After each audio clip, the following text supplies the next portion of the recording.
Hello, my loves. How do you like my fake podcast setup and my very first podcast guest?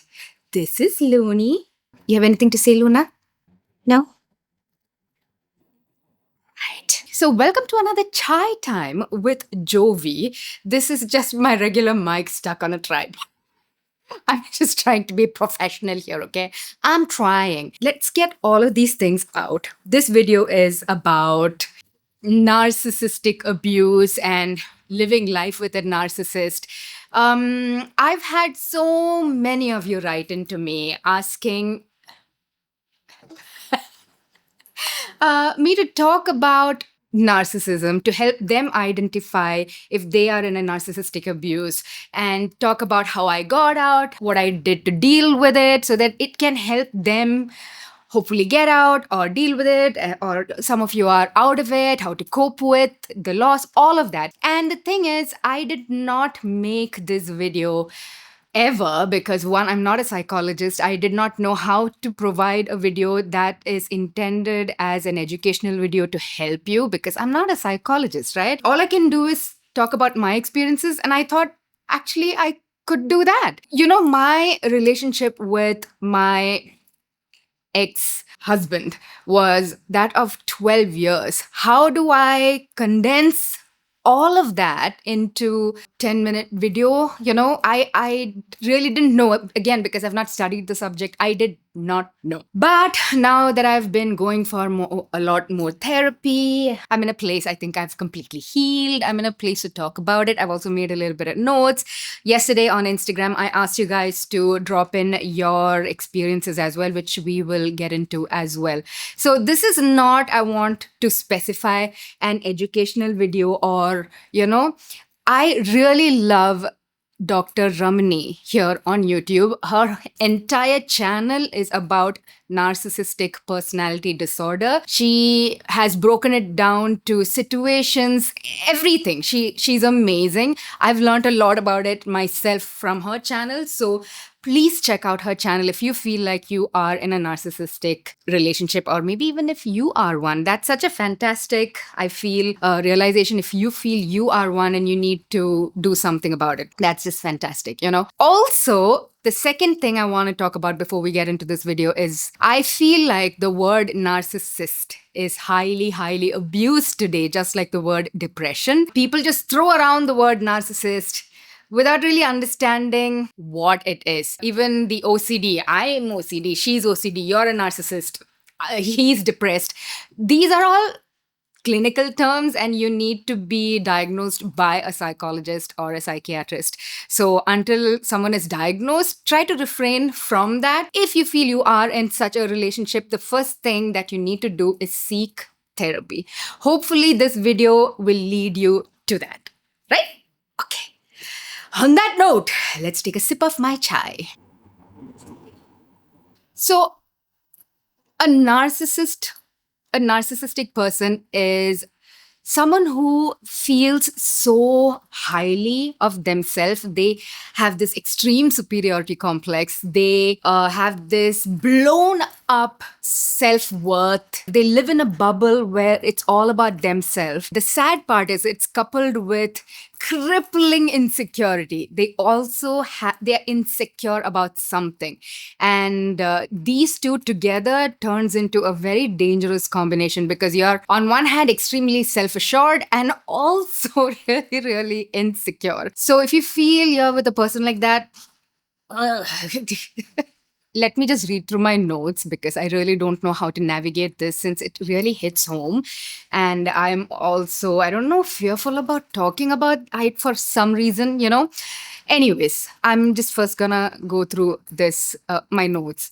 They have extreme entitlement. They just feel like they deserve acknowledgement or they deserve prizes or whatever, even in your daily life, they deserve good stuff or achievements or, whatever that is like kind of a trophy, they deserve it. They have a lot of entitlement, and they also have need for excessive admiration. If you find yourself in this constant need to reassure them and admire them, I remember my ex had this song about himself, which at the time I found it very cute, and he would make me sing along with him. It was that he is awesome, he is awesome, he is awesome. So I, I really found it cute at the time, and I would sing along. And I remember asking, if we keep praising you, when are we gonna praise me? That brings me to the next point. A narcissist, they cannot share the attention. They are extreme attention seekers. So if they have an achieving partner or a spouse, or if it is a narcissistic parent, I don't know how the dynamic is there, they cannot see someone else walk away with an achievement. They'll do anything to ruin the other person's day and make it about themselves. A really good example for that is, I used to be an MC and I used to be a model when I started dating my ex. And there was this certain point of time, I guess, after the honeymoon phase, every single time before I step on the stage, we would have a really bad fight. And he would say really nasty things to me. I would be heartbroken, crying, having a full blown meltdown, my makeup running, all of that before I step onto the stage. I was an MC. I was supposed to greet the gathering, and I held the power to get the energy up of the entire crowd, and I was shattered every time I walked on the stage. He had stopped me from YouTube. I remember when I started my YouTube channel, there is this amazing content creator called Makeup Geek, and she had done a competition of wanting to find 10 creators from around the world. This, I'm talking about 2011, and I won that competition. I was one of the 10 around the world, and that immediately skyrocketed my follower count. He couldn't stand it. He did not let me proceed with that. It was such a fantastic opportunity. It was either him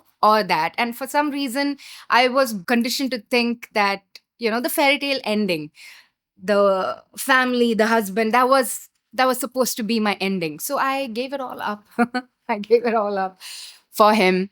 I had movie offers. I gave it all up. He didn't want me to model. He didn't want me to do movies. And I thought I was very happy about my decision to give it all up, you know? At the same time, they also love bomb you, which can be the confusing part.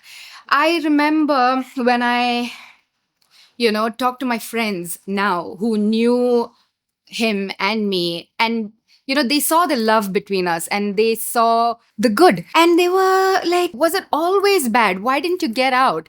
And I have to say that it was not always bad. You have these love bombing phase as well. When it was good for us, it was the best time I've had with anybody ever in my life, the times that I've had with him. But then comes the down. The bad times were just, I had bad thoughts. That's how the bad times were. And he would probe me to go for my bad thoughts. It was really bad, you guys. So it was a constant cycle, which is what keeps a lot of victims in the relationship, because it kind of, this, my therapist taught me this. This is the same thrill that gamblers get addicted to.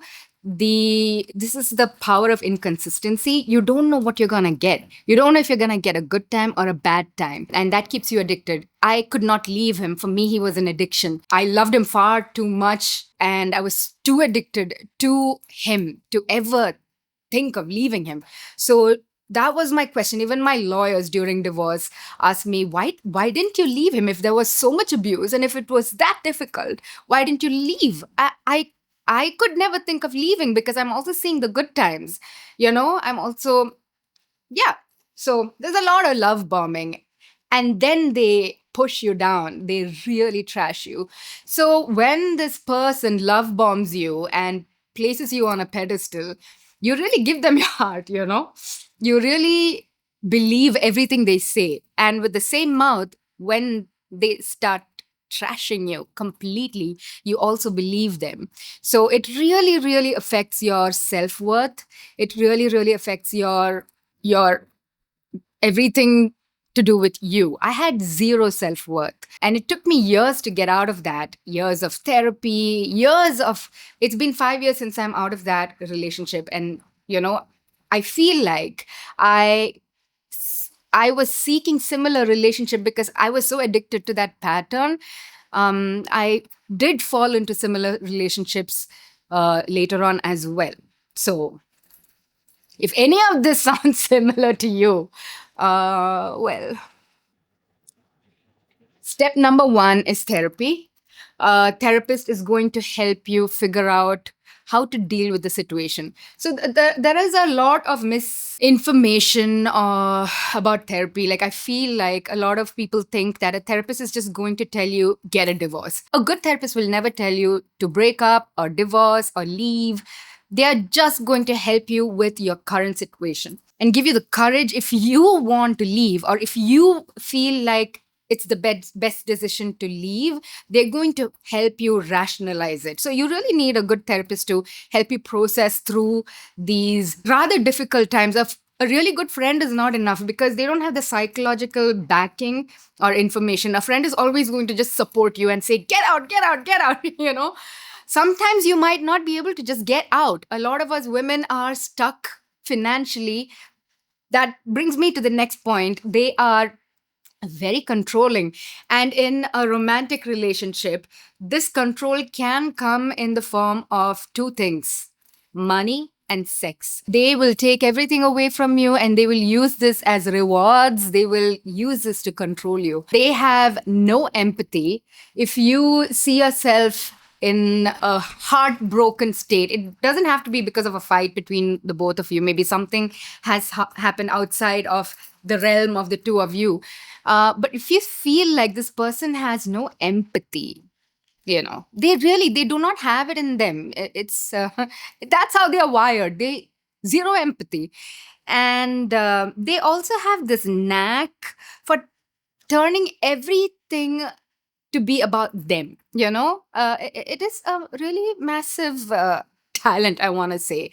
And they also really blame you for everything. If you feel like you're always walking on eggshells and you're scared because you don't know where the next blame is going to come from, that could be a telltale sign. I'm going to share another. Wow, I'm really opening up over here, you guys. I'm going to share another example. So we had gone to Nepal, and there we went paragliding, where you go on top of a mountain and you're strapped on. You have a pilot with you, another person strapped with you, and then you jump off and you have that little thing and you is that parasailing or paragliding? I think it's paragliding. Anyways, that thing.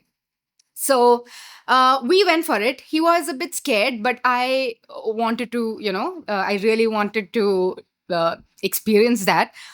Anyways, we go on top, and now they are briefing us. The instructors are. We also went with two of our other friends.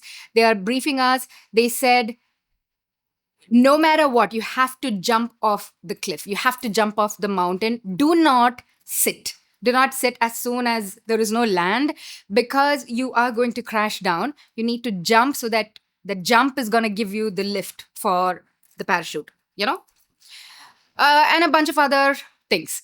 Anyways, I tell my instructor that I'm really scared, so he takes me from really far and we run and give a big jump and we have this beautiful journey. And the next thing I know, I am soaring up in the sky. We were in Pokhara in Nepal. Oh my God, what a beautiful place. What a beautiful experience. And I slowly drift down on the ground, and I see him also slowly land, and he was howling in pain. Obviously, I was scared. I don't know what happened. Immediately went back to the room. We realized he has a little fracture on his ankle. And the reason was because he got scared during the jump. He immediately just sat, and he's a big guy. So that got him crashing down into this thing, and he stuck his leg, hit his leg on the rock.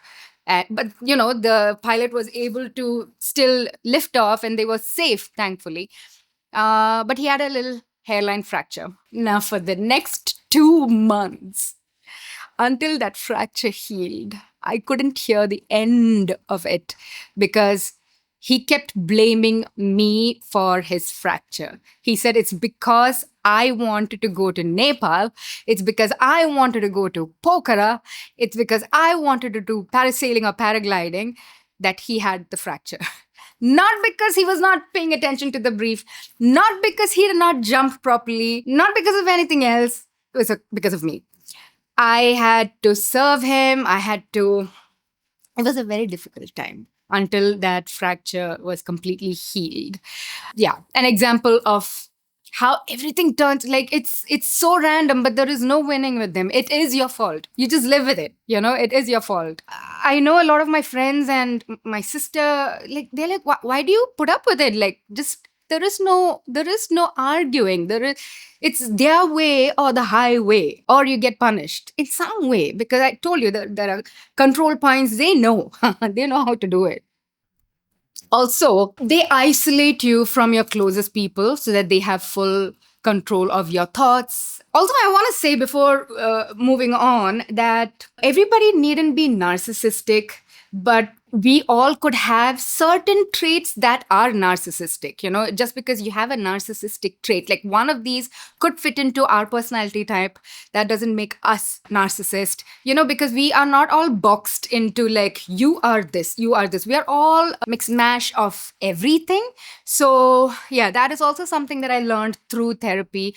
My therapist is fantastic, and I've learned so much from her, and like my journey has been amazing. Narcissists gaslight you. Oh my god. So they make you feel crazy. They will not admit, they make you question reality. But I told you. When did you? I told you. No, you didn't. Gaslighting is real. Manipulation is real with narcissists. It's not even like they plan it. I don't know how. That's just how their brain works. They have no boundaries. They have insane trust issues. They can also be quite scared of certain things. They can have paranoia, I feel. These people have paranoia of, like regular things could really scare them. They often resort to physical violence, and there is constant criticism and insults. Constant. So these are a few things. This is just an opening to a discussion. I'm gonna read out a few things from the messages that you guys sent me. I have an extreme narcissistic boss. It's the husband.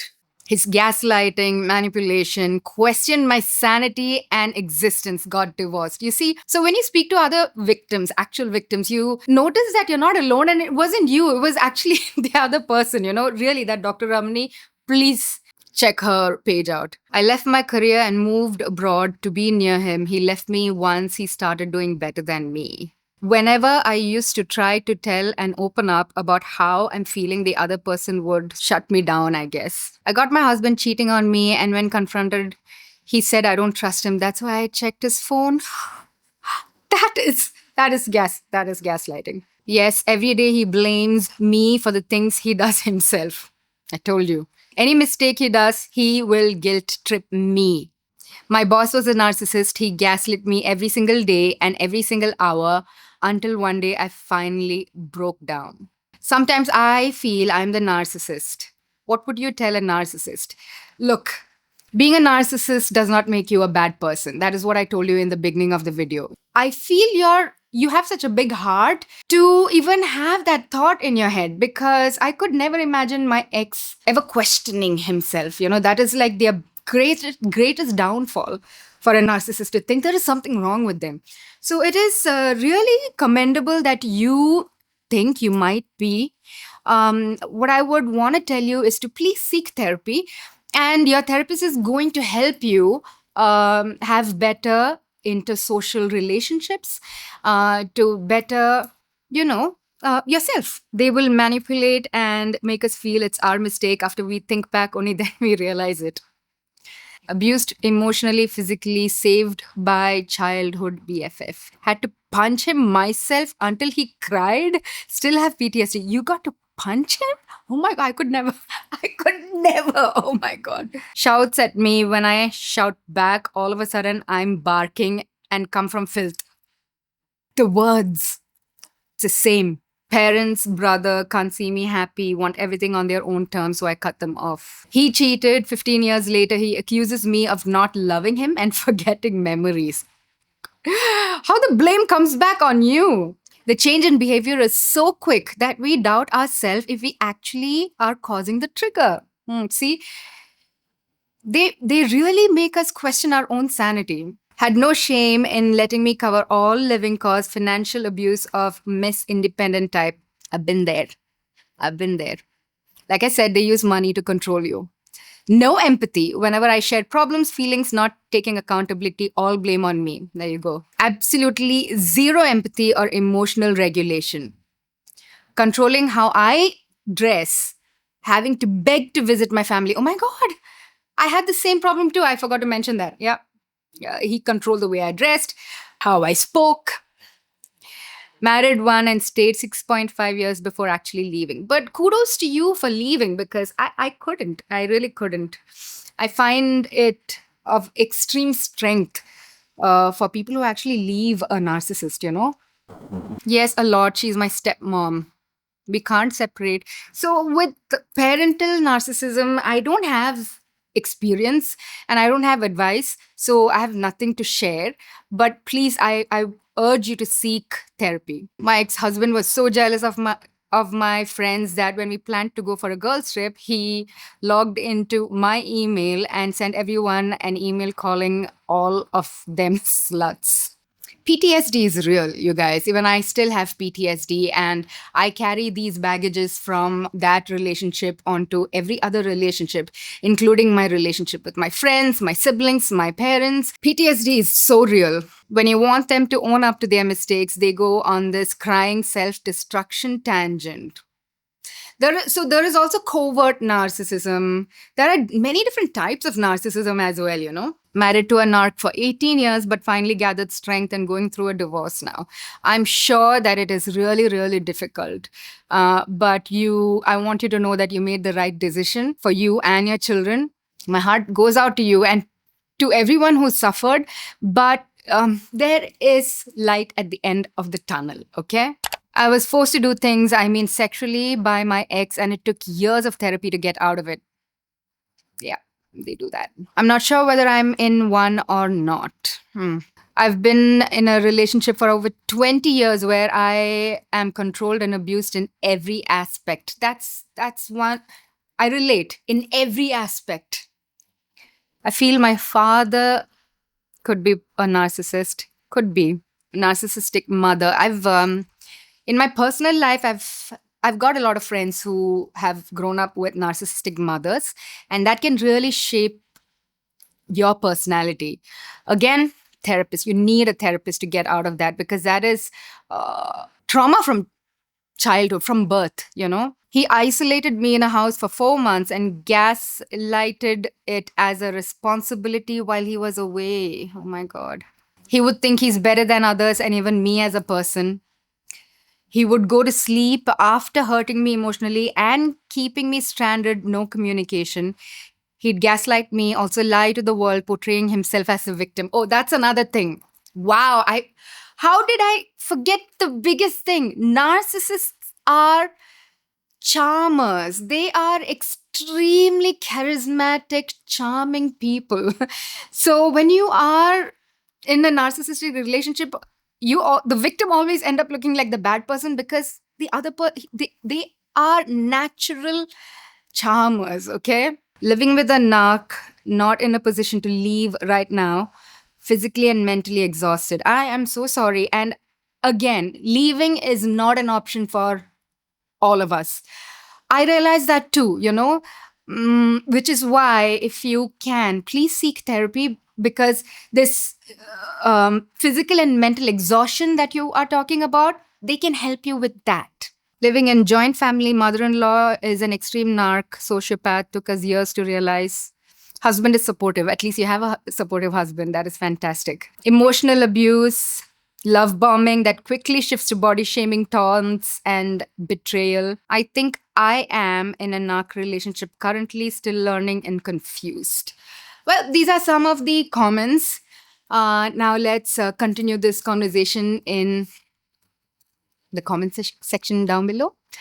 Yeah, that's all I have to say. I shall see you in my next one. I love you so much. Remember, if you are in one, there is light at the end of the tunnel. Try to find a therapist, okay?